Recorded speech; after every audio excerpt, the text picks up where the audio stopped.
এত রাতে কোনা রেডি হচ্ছে দীপঙ্করদা, কি হবে এতে? চাউমিন কড়াই করে হ্যাঁ। কি চাউমিন বানাচ্ছ আজকে? হাক্কা চাউমিন। ঠিক আছে, চলো হাক্কা চাউমিনের রেসিপিটা এইটাতে তোমাদেরকে শেয়ার করে দেবো। প্রথমে তো দেখলাম তেল চলেই গেছে, ওই পাশে কি করছে দেখা যাক। আর অলরেডি ডিম ফাটানো হচ্ছে, ঠিক আছে। কড়া ডিম দিয়েছো? একটাই? এক প্লেট হচ্ছে নাকি? এক প্লেট হাক্কা নুডলস, হাক্কা চাউমিন এই চলে গেল গরম তেলেতে, একদম ডিমটা চলে গেল একদম। দেখো পুরো মোমের মতো ফুলে উঠছে, এরকম একটা ব্যাপার।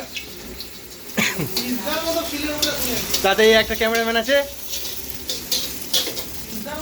আর ভেজ কিন্তু অলরেডি চলে গেছে, ঠিক আছে। সব শুদ্ধ নিয়ে একদম মিলেমিশে একাকার। ফ্রাইটা হচ্ছে দেখো গাইস, একদম সেই লেভেলের একদম ফ্রাই হচ্ছে। তো দেখো গাইস, আজকে আমি ভিডিও করতে এসেছি, কতজন সাথে দেখা হয়েছে দেখো, মানে সব একদম লাইন ধরে ভর্তি। এখন 11টা বাজে, তাও কিন্তু দোকানে কিন্তু ভিড় দেখো। ভেজ দেখো কতটা পরিমাণে, এক প্লেট চাউমিনেতে কতটা পরিমাণে ভেজ যাচ্ছে, শুধু তোমরাই দেখো। এটা কোনো ভাঁট বকছি না, একদম খেতে আসলে এইরকম কিন্তু খেতে হলে কিন্তু চলে আসতে হবে ফুডল্যান্ডে, ঠিক আছে। আবারও বলছি, গোবিন্দপুর নন্দলাল মার্কেটের সামনে কিন্তু এই ফুডল্যান্ড রেস্টুরেন্ট, সেই দীপঙ্করদার ভাইরাল, ঠিক আছে। এতটা পরিমাণে এক প্লেট হাক্কা চাউমিনে কিন্তু এতটা পরিমাণে যাচ্ছে দেখো গাইস। এরকম লং গ্রেন চাউমিন আছে, আর একদম ফ্রাই দেখো গাইস, একদম একদম গরম গরম হচ্ছে কিন্তু লাইভ, একদম যে আগে থেকে বানিয়ে রাখা আছে এরকম কোনো ব্যাপার নয়। ভেজ টেজ সব কিছু কিন্তু একসাথে কিন্তু রেডি হচ্ছে। কি মশলা আছে এটা? ব্ল্যাক পেপার, তাই তো? মানে সবই কিন্তু মানে একদম লাইভের মধ্যে চলছে, কোনো লুকোচুরি, কোনো যে এক্সট্রা কোনো স্পেশাল মশলা বলে কোনো কিছুই নেই, সবই তোমাদের সাথে তুলে ধরছি, ঠিক আছে।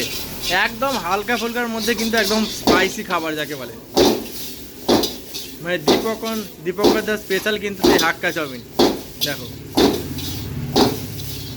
মানে রেডি হচ্ছে কিভাবে সেটা তোমাদেরকে কিন্তু পুরোটাই কিন্তু ফুটেজ তুলে যাচ্ছে। এটা কোনো কিন্তু স্ক্রিপ্টেড ভিডিও কোনো কিছুই নয়, ঠিক আছে।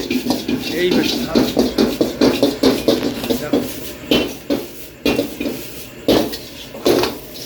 দেখো গাইস, দেখো এবার কিন্তু সার্ভ হবে, এবার কিন্তু প্লেটে সার্ভিসিং হচ্ছে দেখো।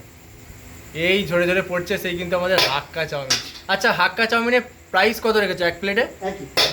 কত? 60 টাকা? 60 টাকায় কিন্তু হাক্কা চাউমিন গাইস দেখো। এখানে এসি নন এসি সব কিছুই আছে, চাইলে একবার ফ্যামিলিকে নিয়ে এসে ট্রাই করতে পারো, ঠিক আছে। এবার যেটা মেন জিনিস দেখাবো, খাওয়ার পালা, ঠিক আছে। টেস্ট কেমন হয়েছে সেটাই কিন্তু তোমাদেরকে সবাইকে শেয়ার করব।